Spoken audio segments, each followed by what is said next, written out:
Coming up next, Major League Rugby stuff. Brought to you by Friends of the British Council. Hey everybody, welcome back to Rugby Wrap-Up at the Fantasy Sports Network, Studio 34 here in New York City. I am blessed, ladies and gentlemen, to be talking Major League Rugby here with Mr. Stephen Lewis, the debonair Scotsman, and the sharp Englishman, Mr. Martin Pengelly. We truly have raised the bar. And not only that, if this wasn't good enough, we have calling in from the border of Canada in a place called Niagara Falls, Mr. Junoir Blaber, the Rugby Rain Man. Junoir, can you hear us from way up yonder? Yes, I can. Oh, he is excited to be here, isn't he? Oh, gosh golly. And I think, what is that, a Niagara University Rugby Football Club jersey that you're wearing? Yes, it's the alumni jersey from, I believe, the 40th anniversary. Is that the Dead Pheasants? The one and only Dead Pheasants. Been to many a Dead Pheasant tournament as a University of Buffalo product, and we housed you every single time we played. Anywho, let's talk Major League Rugby, my friend. You're filling in for Rockin' Ronan Nelson, who is taking exams at UCLA, allegedly. So why don't we get to our first match with recap in Rockin' Ronan Nelson's Major League Rugby weekend recap by Junoir Blaber. All right, well, this was a tricky weekend for Major League Rugby in terms of its season because a lot of the players were going to be away on Eagles duty. And as the Eagles were busy having a great game against Russia, a lot of the clubs had to dig deep and find players to step up and have a good game. The first game we'll look at is the Seattle Seawolves versus the Austin Elite. It wasn't a smash and grab job per se, but for 60 minutes, it was a really tight match. And it looked like Austin was going to pull off the upset, but it was not meant to be. Austin got off to a good start, and they had 13 of their 19 points in the first half. But after the first 13, I guess Seattle finally woke up. I don't know if it was the jet lag or whatever, and they found their resolve and fought their way back into the game. Seattle scored the go-ahead try in the 62nd minute. And they held on. That Seattle defense is notoriously tough. And, they gave up a penalty kick to Austin, but that was all Austin could get. And the final score is 2019 Seattle. Steve, older legs fading with that 8-point lead for the Elite, or out of gas, or just a better squad for Seattle? I think you're a little unfair. I think the older legs thing for Austin is a little overplayed, in terms of a stereotype. Seattle were there for the taking. Austin didn't put them away. So Seattle snuck out, got the win. Sets them up for next week, which we'll get to, I presume.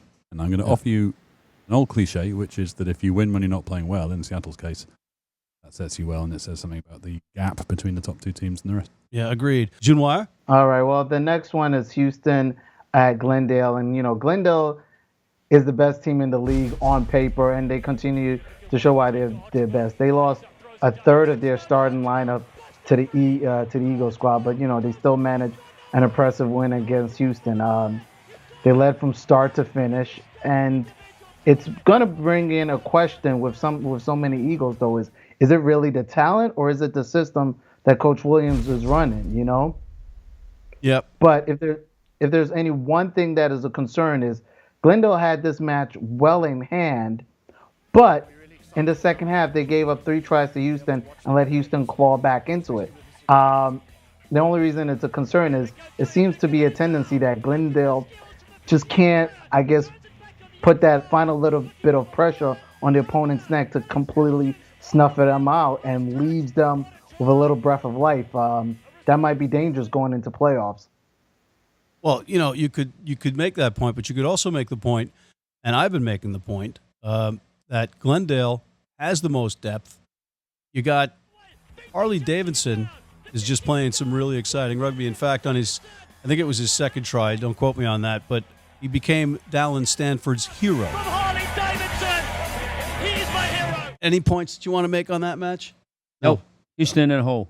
Houston 1-6, struggling, out the playoffs, disappointing season, playing for pride next week. Pretty much, And, they were, Actually, they're not playing next week, so they get a week off. But Junoir, you're talking about them fighting fighting back, and Glendale taking their foot off the gas. Glendale was completely undermanned, and Houston was playing for their lives, and still Glendale comes out on top. Let's go to the next one. All right, the next and final match of the weekend is San Diego versus the NOLA Gold. And, San Diego is another team that lost a healthy number of players to the summer series, but, they also prevailed. A question needs to be asked about Nate Osborne's NOLA Gold. I mean, I know he was on the show and predicted a great year on here, but, San Diego beat them in the pack with driving mauls. Then they hit their runners who were able to break the line with good support and score. I mean, San Diego's already always had the back line, but now it looks like they're developing the forwards going into the playoffs where they sit in the 4th seed right now. So San Diego's looking like they've turned the corner, while NOLA's looking like maybe next year. Yeah, and the thing is, San Diego was team of the week. I picked against them. I picked with NOLA Nate and the NOLA Gold. I think you did too, right? Yep. Yeah, I think, and so did Ronan. So we were shut out on that one. But San Diego, who was hit hard by the Eagles camp call-ups as well, still has a core of good young players via Cal and Jack Clark, and also they've got some veteran talent. Aku Nguyen scored a great try, and they got Connor Kearns, who was the captain and starting fly half for Oxford, playing at fullback. He kind of snuck up on people. This is a hell of a player, guys. This Connor Kearns. He's an Irishman, and he's playing fullback while fellow Irishman Ty Leader is playing fly half. So you've got experience with the ball, despite the fact that there are guys gone from that franchise. yeah, it's a great result for San Diego because they were there for the taking. New Orleans didn't take them. So San Diego, who I would have thought would struggle to win another game, this was a good win for them. Keeps them in contention. I'm still not sure they got the firepower to go all the way. But you're right. The matches playing. Guys you mentioned, Nguyen, good team. I think New Orleans very disappointing. New Orleans and Houston. New Orleans are 2-5. They're on the outside looking in now as well. Yeah, the only real positives for NOLA was the return of J.P. Eloff from a near-death experience with meningitis. It was that serious, and seeing Sebastian Kalm smiling after neck surgery on the sidelines. And those are your positives. We're going to take a quick break and come back with our predictions just after this. Been blind since I was 4, and I've never seen a beer commercial or a beer label. None of that stuff influences me. I drink beer because of the taste. And my beer's Pabst Blue Ribbon. It has the taste and the flavor. What do you think's on the label? I think there's a naked woman riding on a unicorn, jumping over fire.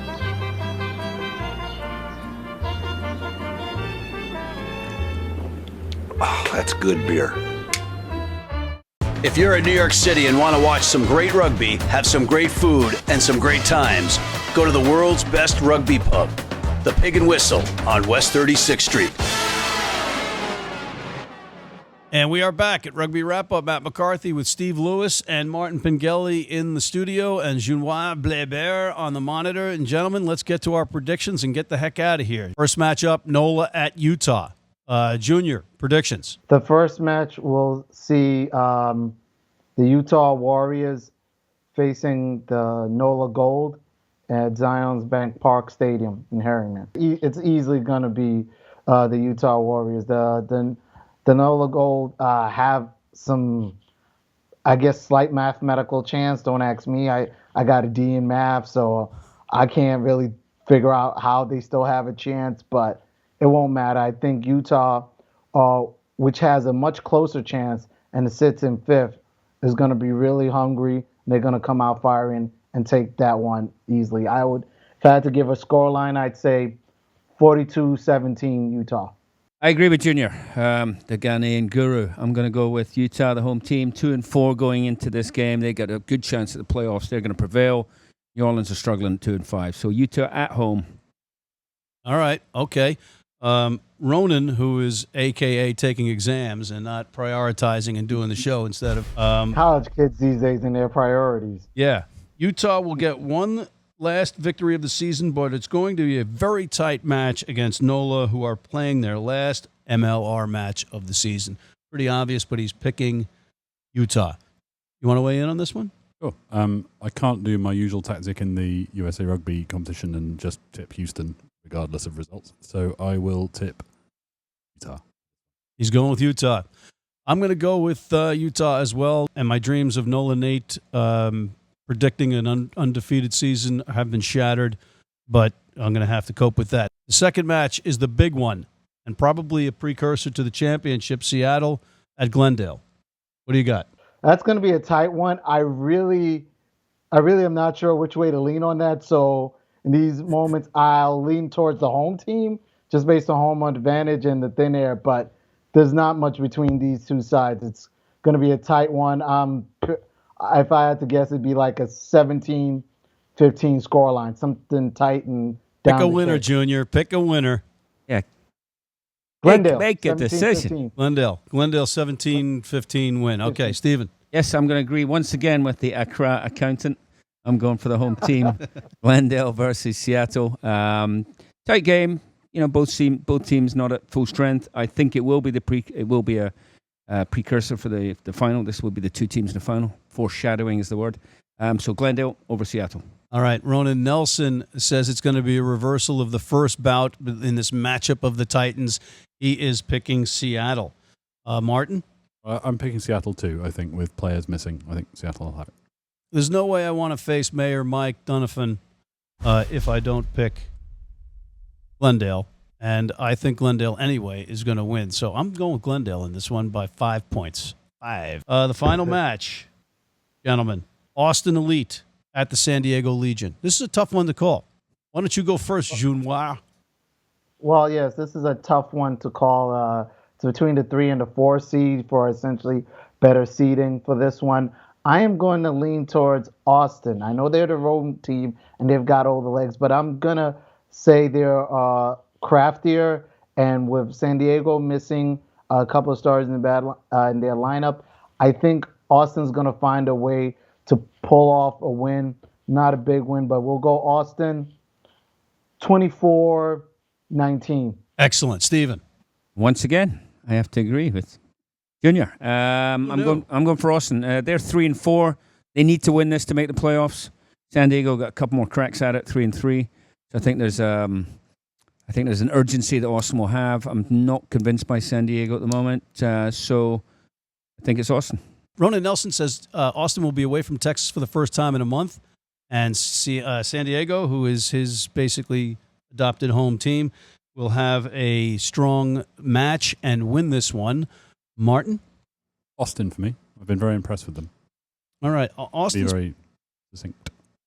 This is a big match, though. This is a tough match to call, and San Diego proved that they're better than people think with their depth. And again, those players I mentioned earlier in the show are tough. I'm going to go with San Diego in this one by 6. Put that in your pipe and smoke it, everybody. And I know I'm going to be wrong about that, by the way, just for the record. See what I'm doing? I'm riding both sides of the fence like Steve Lewis. I got to trust the Scotsman, and since I'm also part Scottish, I think you're wrong.